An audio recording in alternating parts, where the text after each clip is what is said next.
back. When you're first starting out, though, like for me, I was like, what are my pain points, right? What do I want to get off my plate right now? And that was the stuff that I don't want to do because I fight with it, right? And that's going to slow everything down.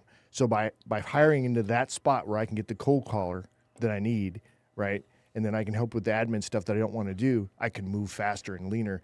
But I think to your point, as you do grow, and maybe that is the first choice is let me outsource something that's taking a lot of my time that I enjoy doing, but somebody else should be doing. Or even a small amount of your time. Because that adds up. I've told you about this. I believe that, everybody talks about giving 100%. Or I'm working at 100. Did you give it your 100% is made up of 100 1%. So if you can increase 1%, or take, like you said, we can hire VAs part-time or full-time. Yep. It doesn't have to be something that you're doing a lot, that's taking up a lot of your time. You can take a few little things that take up some of your time and hire a part-time VA. So it's important to know that VAs can be part-time or they can be full-time. And it looks like they can, from what we're learning, is that they can take up a space of things that you don't want to do or a space that you don't have to do that someone else could do. So that's two reasons. Why else would you hire a VA? Those are two good reasons to hire a VA. Why else would you hire a VA? Well, and if we get to kind of, we've been talking a lot about the business owner who is so busy and they have so much work that they need a VA. But I feel like they can be helpful in a newer business situation as well. Because generally, the two objections to hiring a VA is trust. I don't know if I can trust them. And money. I would love a VA, but I'm not that established in my business or things that we've all been through as newer business owners. We're not making crazy amount of money yet. We're having to do all of that stuff we don't want to do. And you were in that situation and you hired your VA, you kind of pulled the trigger on the trust issue and you said she tripled the investment. So what are some tips you can give newer business owners who are like, ooh, can I quite afford it? To get that triple investment. The first thing I would say is the risk is really low, right? So if you're hiring a VA, it's not the same as hiring an employee in the U.S. where you've got all this red tape to hire them and everything else. You're hiring a service, right? So if you do it for a month or 2 months and for whatever reason it doesn't work, which I don't think that's going to happen, but you just pull the plug, right? So the risk is really, really low. And that's what ultimately I decided to do it. I was like, well, what do I got to lose, right? And it's been great. We love it. But yeah, that would be my pushback to anybody that says, hey, I don't know if I can do this. And the unknown is scary also. It is. And I talk about the scariest thing on the planet. You've always heard, what are the people's biggest fears? What are the people's biggest fears? What's traditionally people's speaking in front public of other people. speaking, right? But in actuality, it's not the public speaking that's the fear. The fear is, how are the people going to react? It's the unknowing of what the reaction's going to be. If you knew that you were going to speak to people who were just going to applaud you, no matter what you said, you wouldn't be afraid. The actual fear comes from you don't know what the response is going to be. So the unknown is the scary part. And I was scared about a VA. I've known about VAs. I started doing cold call and telemarketing remote 2.5 years ago, where I set up a telemarketing system for one of my companies. I set up a remote service. I advertised on LinkedIn. I went to look for somebody to do cold calling for me that wasn't in my office because I'd closed my office with COVID going on, and we needed to do telemarketing, but we didn't have a place. So I came up with a creative idea on how to do it. I got everybody set up on Zoom, did all the training, got the auto dialer set up, created a training manual, set everything up, went in, trained them, but I couldn't maintain the training after. I could put a few days in to get them started, but I couldn't manage them and maintain them. So I hired a manager that didn't work out, didn't do what wasn't aligned with what we were trying to do, and we went through that whole process. And it cost me, close to 6 figures in about 5 months to do that. To do it. And I was hiring local. I wasn't hiring Philippines. I was hiring remote, but United States. I was hiring, USA based people, stateside people. So so we were paying $15 an hour. These are all lessons that we learned. So I did that. I did that twice in 1 year. I spent a lot of time setting it up. Spent some time to train them.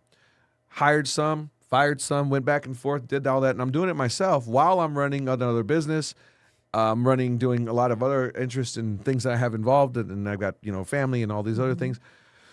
And it didn't sustain. We did okay, but it didn't sustain, and it wasn't growing, and it wasn't compounding.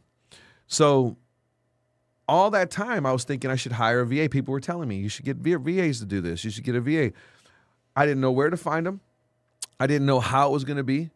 I didn't know if they could, like all those questions, speak English and all these different things. I didn't know anything.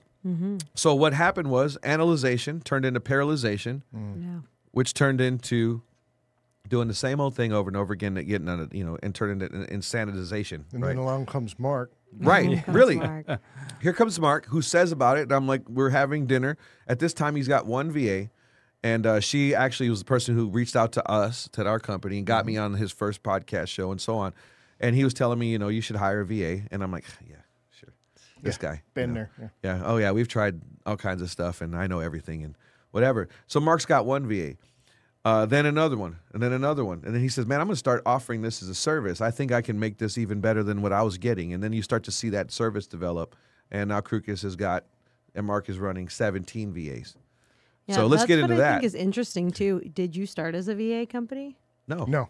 I was solving a problem that I had. I'm a product. Was that hair guy? I liked it so much I bought the company. Well, in this case, I loved it so much that I formed a company. It's like, look, people need this. And that's why I'm passionate about it. And I'm like, hey, to Nate's point, you don't have anything to lose. It's like, let's just do this. And then I got your back. I'm here to help make that work. I'm not here to take your money. And VA companies existed before Kruk Media and Mark's approach at it. One of the things about it, though, is because Mark did this organically on his own, and because he developed his own way of dealing with it, and a lot of it had to do with paying a lot of attention to the VA initially, I think Kruk brings a very unique approach to the VA market that differentiates them. Because we didn't even know other VA companies really existed until he started his, and then we started researching how to market that business, and then started seeing, I sent him some links. I'm like, hey, there's this VA company, and there's this VA cold calling company, and here's our competitors. I started to see who our competitors would be in that space. And Mark's approach is different than theirs, and we're seeing that because these VAs that we're hiring work for other VA companies. We're getting connected with other VA clients, and they are not happy with the way that those other VA companies are managing them or treating them or whatever. You pick the word, you insert the word, but their experience with these other VA companies, we're learning, is very different than the experience with Kruk, which then translates to a different client experience with those same VAs. So I that's some stuff that we're discovering. So Kruk has a very unique way of handling their VAs, and it all has to do with Mark's, like he said, solving his own problem, and then dealing with it like he'd want to be dealt with. And now we have this great company that keeps growing and growing and growing. Yeah, when you have your time back, you can really think of cool stuff to do with your business. Nate, since you've had Sheena for a couple months now as your VA, what has that freed up other ideas? What's happening? Absolutely. I mean, it even frees up things that I know I can have her do, right? Because when I first started thinking through, I just had a small list. I was like, really, if she can just take care of this for me, it's going to be super helpful, right? And then after we go for a few weeks, I'm like, oh, you know what? I should have her do this, or I can have her do this and this and this. And you start to unlock that potential of her as well as to unlock your potential of your business, right? So for me, there's a really big admin piece of getting all of our jobs set up that I don't have to do anymore. She's doing all that. So I can be out basically networking, do more things to grow the business as opposed to just keeping the business going, right? So growing versus going is a big difference. That's a good one. Well, and I think that's a great way to look at it too. It's if you're kind of hearing this and are interested in hiring a VA and thinking like, oh, might that be right for me? If you could take all the things off your plate that you don't enjoy doing and focus on the one thing that you do the best, and obviously to a point because they are remote, but if you could take those things off that you can delegate to a remote worker off your plate, how much more money could you go out and make for your business by doing the thing that you're best at? Yeah, and sometimes it's just having the brain bandwidth to think of something else cool to do. I've got something Yeah. else I'm launching right now that is, I think, is going to be a major service, right? I came across and I'm like, holy cow. And I said, I'll take that idea and I'll make it even R&D, right? Rip off and duplicate. Right. But I'll improve. I'd like to add the I on there, right? Rip off, duplicate, and improve, right?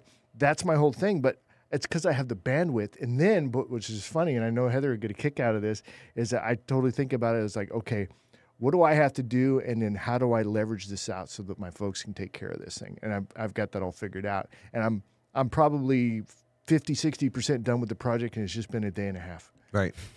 Well, working on your business instead of working in your business. That's the motto of a VA service. It could be the motto of a VA service, right? Like the owner has more time to work on their business, and when they have less time, You can flip spend it. time We in your work business. in your business so you can work on your business. There you Yeah. go, Mark. Yeah. So we only got a couple of minutes, but I wanted to tone. So when you started with Dennis, right? I mean, he was looking to do outreach for you to set appointments and stuff. So tell me real quick, how's the appointment setting going? Because I know he's at least doing that somewhat, but he's also helping you in a little bit different area of your business that you're doing with respect to something else you're launching. Right. Well, I hired Dennis specifically to do cold calling for our air conditioning company, set up appointments for our air conditioning tune-ups and previous customers, and just really just maintaining our client list, which is one of the things that the VA service and the cold call department that we've developed is for. So you can hire a cold caller to prospect for new business. You can also hire them to maintain your existing customer list. So if you have a couple thousand people in your customer list, you can keep somebody on the telephone calling part-time for 6 months, or you can keep them full-time for about 3 months, and you can do 4 campaigns a year using a VA on your existing client base. If you just have 2,000 customers, that'll keep them pretty busy for almost the whole year per VA person. So I hired him. Well, first of all, I did all those numbers, figured out that it made sense. And then, Mark and I hired someone, and we brought him in. And then we had this other project that we were looking to launch, this cold caller outbound service, this outbound cold calling service that we would provide to any business that needed to reach out to clients, whether it be business to business or business to homeowner. We developed this whole program. So meanwhile, Dennis started. I put him through our cold caller training, which we've got a whole system developed for cold caller training, a training manual, and all kinds of cool stuff. So if you're going to hire a cold caller, you can call us and we can get that going.